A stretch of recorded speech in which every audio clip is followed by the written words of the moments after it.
Alright guys, welcome back to the channel. It's Dub, and today we're going to be doing an in-depth guide on Phoenix. First, we're going to start with his role, how you should actually be using Phoenix on your team. Then we're going to go to his team synergy, when you should pick Phoenix, and who to play around on your team as Phoenix. Then we're going to go over his ability usage, and how to actually use his abilities properly and when to use them. Then we're going to go over how to use Phoenix as an attacker and where he shines. And finally, we're going to go over how to use Phoenix as a defender and really create opportunities for your team. Let's go ahead and get into it. Okay, so Phoenix's main role in the game is to be an entry fragger for his team, and the reason that is because he has this flash, which essentially just gets him a free peek, right? If you're coming to take hookah, you only have two angles you have to take. That one I just did, and you flash this way, and then you have hookah. And then your team's going to be smoking off site, which just allows you to come straight out on the site and do what you're trying to do. So you essentially just escort your team to the bomb site. Once you've done that, you've done your job. Now you're just playing defense.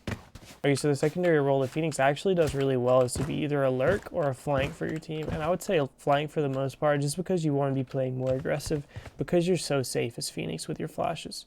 Okay, the reason I would be a lurk or a flank for my team is if my team has a breach, because breach and Phoenix do the exact same thing. They're both entry fraggers and create AoE disruption, but breach actually does a little better because he has multiple abilities to do that with. Phoenix only has his flash. Okay, so if we have a breach on our team and the lurker flank role has not been taken care of yet, I'm going to fill that role as Phoenix for my team because I'm so safe with my flashes that I can play super aggressive on a flank and really cut off rotations and get ahead on a rotation. That way I can flank around behind the enemy team before my team actually takes site fully because I can play so aggressive so safely. Okay, the only two caveats are if you have your ultimate, you should be entry fragging for your breach no matter what because it's a free death. And if you're playing defender, it changes a little bit, but for the most part, it remains the same. You're going to be the first line of contact against the attackers, or you're going to play a super aggressive flank on rotate, but that's going to be in the defender section of the video because it's more personalized. Okay, so let's talk about team synergy. So Phoenix is an entry fragger, which means he relies on the rest of his team to make the site as safe as possible before he entry frags onto the site. So someone like a Viper, a Brimstone, synergizes extremely well with Phoenix because they can really section off the site and allow the Phoenix to take one angle at a time. Omen can do the same thing, just not quite as well. And then Jet, if you're really struggling for someone to help you provide utility on site, Jet can fill that role as well. Okay, so let's talk ability usage. Phoenix has a Molotov on his ability 3, which is really useful for cleaning out corners. It slows and does a decent amount of damage. And he also has a flame wall, which is really good for sectioning off a site whenever you want to be a little safer, taking one angle at a time. If I'm being completely honest though, both of these abilities most of the time are used for healing for me. His flame wall I do get a decent amount of usage out of though. Phoenix's flashes get a little more complicated though. As the aggressor, you're going to be using them proactively to peek corners as safely as possible and get your team to the site as safely as possible. You can also throw his flashes up in the air, that way they flash more of sight if there is vision obscuring obstacles. As the person who's being aggressed upon though, it gets a little more difficult to use your flash because it takes a significant amount of time to actually get out your flash, throw it, and swap back to your gun. So what I like to do is try to preemptively throw my flashes and take the angles, but if they push all the way up and I have to, I will peek, take my shots, and as I'm running back, I'm throwing my flash, that way I can re-peek. Because this whole time, you know they can't peek you as you're running back to here, so you're using that time to throw your flash and then re-peek. The main thing I want to say about Phoenix's ultimate is make sure you're in a safe place whenever you use it because you're going to come back to the same spot and the enemies can see where you're going to come back to. And get a little creative with it and don't be afraid to push. Now let's look at Phoenix as an attacker. Phoenix is the most useful whenever he has a hard corner to peek out from behind, where enemies don't have very many places for cover afterwards. So say someone gets flashed mid, which is where most Phoenixes like to play for some reason, they can just run away into any nook and cranny and be completely safe. Whereas if you're flashing into somewhere like hookah or bathrooms or showers, whatever you want to call it, there's nowhere for them to run to. They have to sit there and either take the fight, but they're completely blind, or try to run away, and either way, you're probably going to get the kill for it.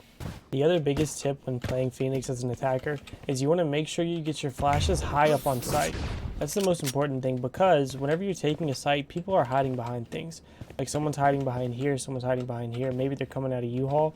If you get your flash high enough up, it doesn't matter where they are, they're still going to be blinded by the flash. So that gives your team enough time to actually get on the site, and then if this person's blinded, he has an extra 2 to 3 seconds of not being able to see and actually react to you coming onto site. Let's talk about Phoenix as a defender because I think he's actually a little better defending than he is attacking because you can play so aggressive so safely and catch the enemies off guard. So I'm playing B short on bind right now. Hypothetically, I'm going to wait about 6 seconds after the round starts just to listen. If I don't hear anything, I'm going to throw my flash and immediately peek out for the angle. If there's no aim battle to be had, I'm just going to immediately push up. At this point, it's about 15 seconds in the round, and if I don't take an aim battle until I get to here, I've already penetrated their defense, right? So now I'm completely behind them. There's no angles back here that they should be watching this early into the round. They don't expect someone to push this fast. And I think Phoenix is the only person that can reliably do this safely enough to make this worth doing. Because he can push so fast, because all he has to do is one flash and he's taking control of an area, and then he's pushing. And you can flash out again whenever you get to maybe here. You just flash it again, and then you've completely taken everything. And they have to be one of the areas, and you would have already taken an aim battle by now. Because Phoenix is such a great lurker, he's actually a really great retaker as well. Say the enemy team has already taken A. Really, all you have to do is get close enough to the site, wait on your team to be ready to peek. Then all you're going to do is flash, and you're entry fragging for your team again. It's just the same cycle over and over. All you're doing is flashing, creating enough time for your teammates to take angles as well, and you're just taking an aim battle. You're supposed to draw all of the cover no matter what, whether you're retaking, entry fragging, play an attacker, defender, any of that. You're supposed to be the first person that takes contact with the enemy. I'm not going to drag this video out because everything after this starts to get pretty niche and we start getting into map specifics. So if I missed anything, make sure to leave it in the comments below. If I need to do a more advanced guide, let me know. But other than that, my Twitch is in the description. I hope you guys enjoyed the video, and as always, thanks for stopping by and have a great day. Peace. And I've been chillin', watching the ocean with you. Baby, up with a slow motion crew. And we up in our cloudlands when people change, but not us. And we just chillin'.